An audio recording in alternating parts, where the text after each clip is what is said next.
Hey, good morning, everybody. Welcome to Sweet Tea with the Pastors. May the fourth be with you. Oh, it is the fourth. This is my Star Wars. This is mine. It's really a Papa shirt, but I'm the greatest Papa in the Can't galaxy. get the starting soon off. I don't know how to do it. All right. Show me that. Keep talking, Philip. So I hope everybody's doing well. There's a lot of things that have been happening and some things that are going to be going on, and hope everybody's doing well this morning. I want to make mention that this Thursday, May 6th, is National Day of Prayer. And so we'd invite you to come by the sanctuary and kneel and pray if you want to, or just pray where you are. But the sanctuary will be open during our normal business hours from 9 a.m. to 3 p.m. So you can come and pray there in our sanctuary. So we invite you to come by on Thursday, May 6th, during our National Day of Prayer, and just kneel in the altar and pray for our nation, for our community, for our church, for the lost around you, for your family members, and anybody else that you might feel the need to pray, or pray for yourself. If you want somebody here in the church to pray with you, we'll be here parts of those days, and so we'd be more than happy to pray with you as well. But on Thursday, May 6th, from 9 a.m. to 3 p.m., our sanctuary doors will be open, so you can come in and kneel and pray. Yeah, and we're really trying to put an emphasis on prayer. Philip and I have been talking about it a lot. That's why we started doing every morning, Monday through Thursday, we're doing just a short, it's called Louisville Morning, and just getting up and reading a short passage, and then just praying for our community, praying for our church, and most importantly, praying for our lost. I mean, it's great whenever I see a prayer list we put out, and we're praying for the people that are sick and hurting in our congregation, but we know that a lot of those people that are sick and hurting have a new body and a mansion waiting for them in Right. glory. And what I'm worried about, is also those people that may be well in body but don't have that promise because they have not yet accepted Christ, and so they should be a priority as well. And so Think about this. Not too long ago, did a study of just 1 mile around 125 Louisville Clemens Road, the physical address of what we call Louisville Baptist Church.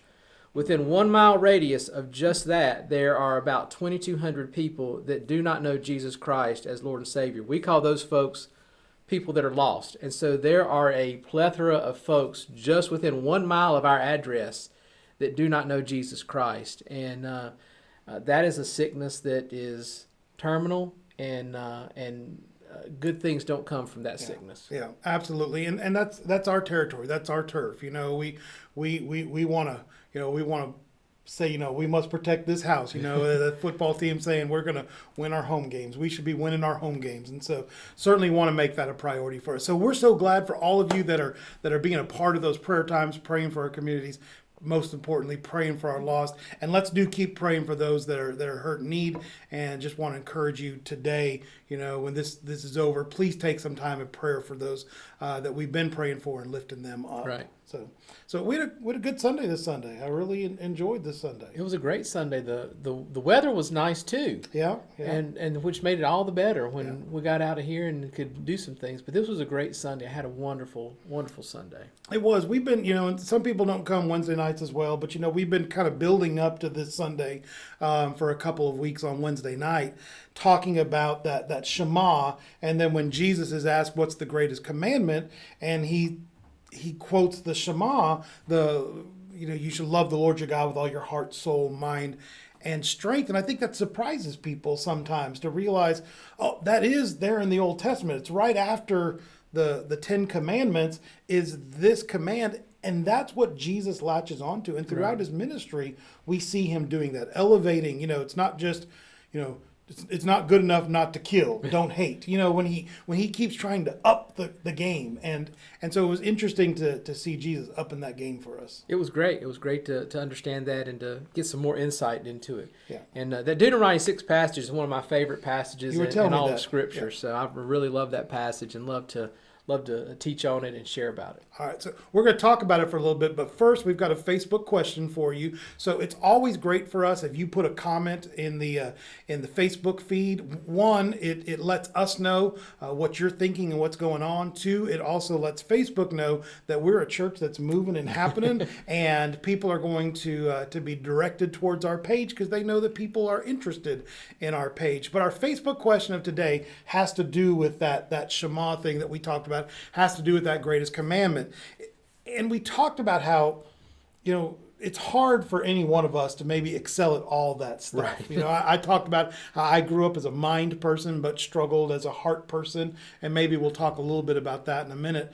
But for you, when you think about those characteristics, what comes easiest for you? Loving God with your heart, loving God with your soul, loving God with your mind, loving God with your strength. So that's our Facebook question of the day. So if you want to post, if you want to just put one word, put that little, one word, love or heart or whatever. But if you want to expand on it, that would be great. Expanding on it'd that. be great to expand on it. And also like and share it with other folks so we can get a broader impact. Yeah, absolutely. So I actually wrote an article, it's probably been about 3-4 years ago, about how I'm a love God with all of your mind person. And I equated it back to the Tin Man in Wizard of Oz, where he says, well, now I know I have a heart because it's broken. And some of you have been following my personal Facebook post. So yesterday was the 5th anniversary of when my dear friend Darren Curran passed away. I showed you my pin, which is also a Star Wars pin, so it works for the day. I showed you my Jedi Academy pin that I wear in his memory. And you may not see it, but I wear it often inside my jackets when I preach and other things like that. But he was just a real influential person for me.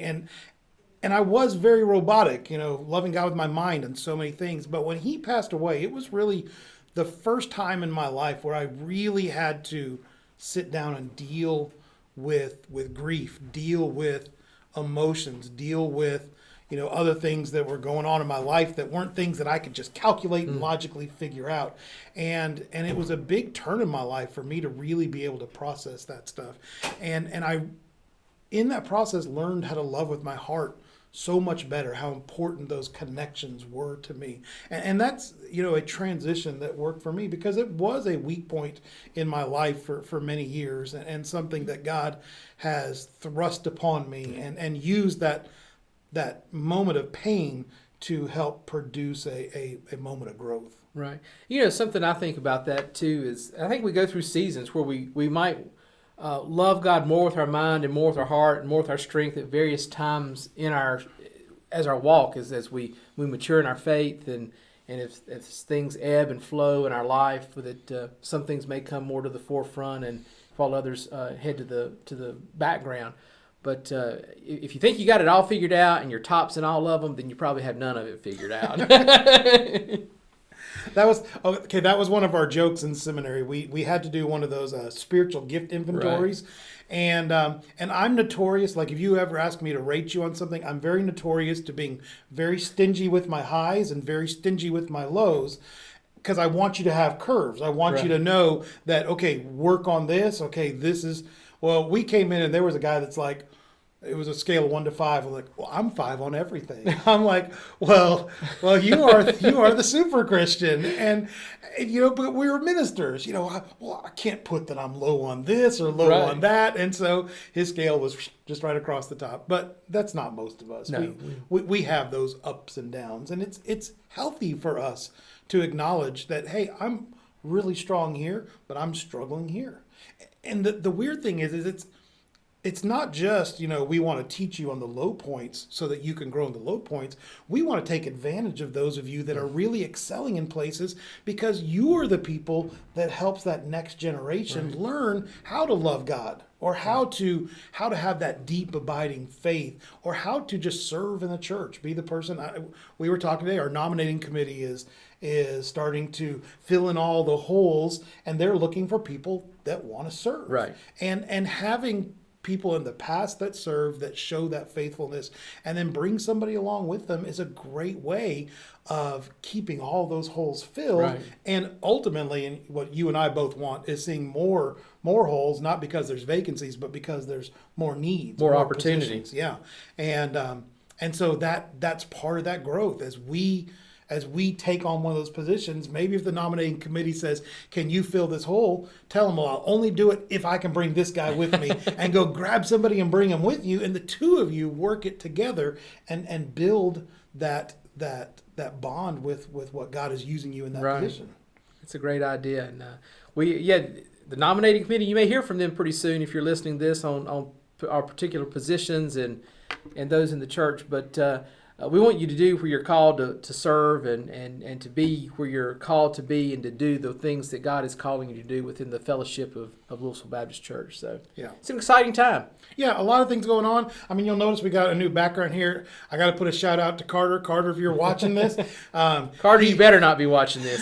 Oh, that's right. He can watch it later, but he helped me put it together, and so we had a good bonding time the other day putting it together, and we will be, continuing to tweak what we can do online, because we really want to produce something that's good and quality so that we can continue to share it with our community. But there's a lot of things that are happening. I mean, we're getting closer to that point where things are going to be opening up more.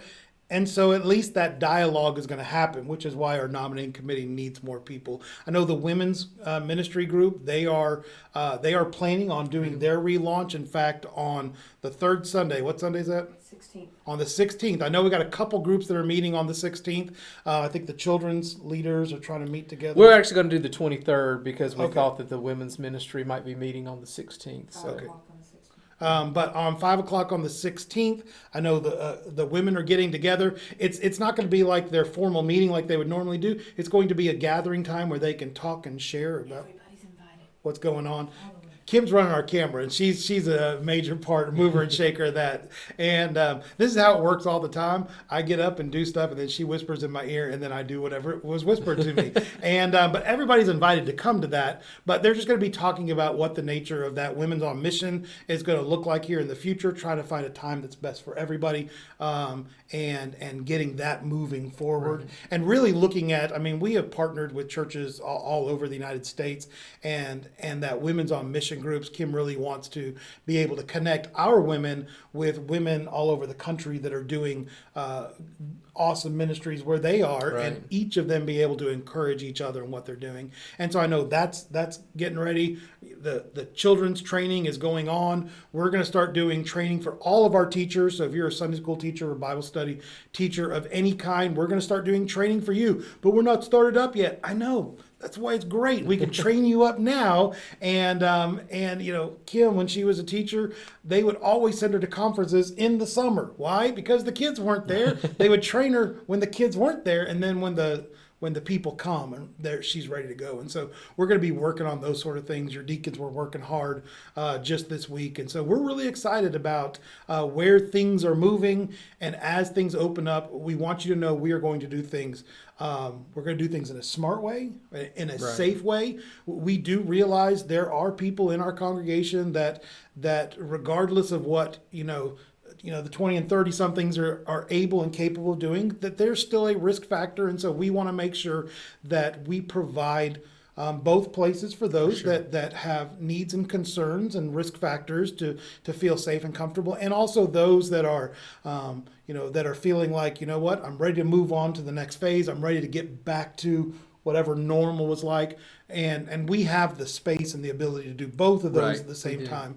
And so we're going to do those. Our COVID committee is working to do both of those at the same time. And so we just want to keep you informed on that, because as we get closer to those dates, we want you to know some things will change. Part of the congregation will be roped off still, but there will be parts that we will open up more freely. Mm-hmm. We'll be faithful to mask regulations that are going on in the state, and so we're going to do our best to follow those guidelines. But we want you to know that we want to stay safe in that process, but we are ready. Right. And I want to say this, Pastor Barnes has only been with us a little over a month, but I've been with you for a while now, and we've walked through this whole COVID season together. And I want to applaud you guys who have been coming faithfully to our outdoor services, and then when we transition to inside, and doing the things that we asked you to do and expected you to do without a lot of grumbling and griping and fussing or anything like that. It's been a pleasure. I've talked with other church leaders who they've had frustrations because their people were not wanting to do the things that they were asking them to do. And I said, we've had a really good time here at Louisville.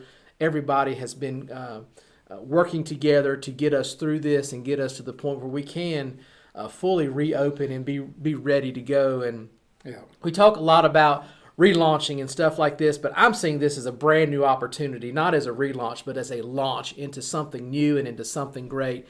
And we're looking forward to that day that we can just blast off. Yeah, absolutely. And that's what we're doing. I mean, you got a new pastor. We got things that are opening up. It's really truly a new season in the church, and we want to honor where the church has been. I love hearing stories about where the church has been, and part of that tells me that the church has always been concerned about missions, always been concerned about their community, always been concerned about the lost, and all they're saying is, well, how do we do that now? Right. In 2021, it's going to look different than it looked in I was told 1881 was when the church started. So, 1881 and 2021, they're going to look a little different. And 2021 is going to look a little different than 1991 when the town was incorporated. Yeah, it's going to look a little different, but the mission is still the same. Right. The gospel is still the same. The Jesus that we all worship is still the same. And so we're going to be pushing that. No compromise on the gospel. No compromise on that message. But we want to be faithful. When Paul said, "I've become all things to all men, so that by all possible means I might save some." And I feel like that's what we've been given the opportunity to do now is to ask ourselves, are we doing all that we can do to reach all men? Right. Everyone. Yeah. Not just a particular color of skin or a particular gender or anything like that, but everyone. Yeah. We used to. The great bell that's out front. We've got that big bell that's out front. And it says on the sign, churches would put that bell because you would ring that bell and it would call people to the church. And that was effective. That's what it was used for. But obviously today with cars and people zooming around, you ring that bell, you're more likely to get a complaint to the police department saying, why are they waking me up on a Sunday morning? That's not how we ring the bell anymore. We don't ring and people come in to get evangelized. We now have to go to the lost. We have to go to the people in our community and take the gospel to them. And so it's a changing thing, but it's still that same message that we're doing. Still the same message. The message is timeless. How we convey it, those methods and ideas can change, but the message never ever changes. But I got to tell you, I want to ring that bell, though. I don't know if it has a clapper inside of it. I keep trying to find it, but I know where the clapper is, and I need to tell him some stories about that bell because the church has paid for that bell twice. So I'll have to tell him some stories about that bell. I'm a hands-on person. I like touching things, all right? So there's a bell. It needs to be rung. I want to ring it, but I love it so much. I love what God has done here in the past, and I'm looking forward to what God's going to do in the future. There's great things in store for Louisville Baptist Church. There's great things in store for the Louisville community, for Forsyth County, Yadkin County, Davie County, our nearby areas here. There's great things in store for us. We just got to get in line with what Jesus wants us to do and stay in line with Him and not try and do our own little thing. Yeah. Hey, I remembered a youth thing. We are trying to put together a small youth camp. There's a June 29th to July 2nd. Kim is saying June 29th through July 2nd. July 2nd, all right? And this is going to be not where we normally go, but we just don't have that time to prep everything, and it's longer, more expensive. So this is a little less expensive camp. It's not a full week. It's a 3-night camp, and so it's going to be something that we can get to and be more manageable. But if you have somebody that wants to come to that, please talk to us. Middle school, high school age, talk to Philip and let him know. Kim is going to go. It's a camp that our middle son is working at, and so it gives Kim an opportunity to see him in action and what he's doing. But we would love for you to come. If you want to sponsor, let us know. We'd love to have people that want to participate. But some of you just may have grandkids that are coming in for the summer, and you were thinking, oh, if there were something for them to do, this is more of an adventure camp. So there's going to be rope climbing and mountain hiking. Right. It'd be a great time to start re-engaging with kids and students and start that process of getting things moving again with our kids and student ministry. Yeah. So looking forward to it. Yeah, a lot of stuff going on. Sometimes it jumbles my mind just trying to get it all straight, but we're getting there. We're working on it. But God bless you all. Thank you for spending some time with us and watching, and we'll keep you up to date with whatever else is going on. Mother's Day this Sunday. Mother's Day, yes. So love on your mom. If you haven't got your mom something, now is the time to go find her that awesome necktie. And that's Father's Day. That's Father's Day. All right, Mother's Day. Go get her some flowers and love on her. And so that's coming up. And then at the end of the month, we're actually going to be spending 3 weeks doing a series on biblical approach to grief. Right. I know there's so many people that over the last year have lost loved ones or have experienced depression or anxiety, other things like that. And so we want to spend a little bit of time talking about how do we process that grief? How do we manage that? And the last Sunday of the month is Senior Sunday. Senior We high will school be Sunday. honoring graduating seniors from either college or high school. So if you are one of those folks, or you know a graduating high school senior or a college graduate, please let us know so that we can honor them the way that we like to do around here. Yeah, so we're looking forward to that. Yeah, we don't want them just to show up that day and then us not be able to honor them properly. So if we know ahead of time that they're going to come, that would be great. Yeah. So we look forward to that. Yeah, just send a message in the Facebook comments that you want some more info on that, or you can call the church office or email me, and I can get you some information regarding that. All right. There's a lot of stuff, Philip. It's going, man. All right. I'm excited about it. I look forward to seeing you guys soon. God bless you all. We'll see you Wednesday night for Bible study and every morning for our prayer time. All right. May the 4th be with you. All right. God bless you. Bye. So, we good? Disconnected. Actually, it says reconnecting. I don't know what that was. So, stop here. Stop streaming. Oh, sorry. So you should probably do that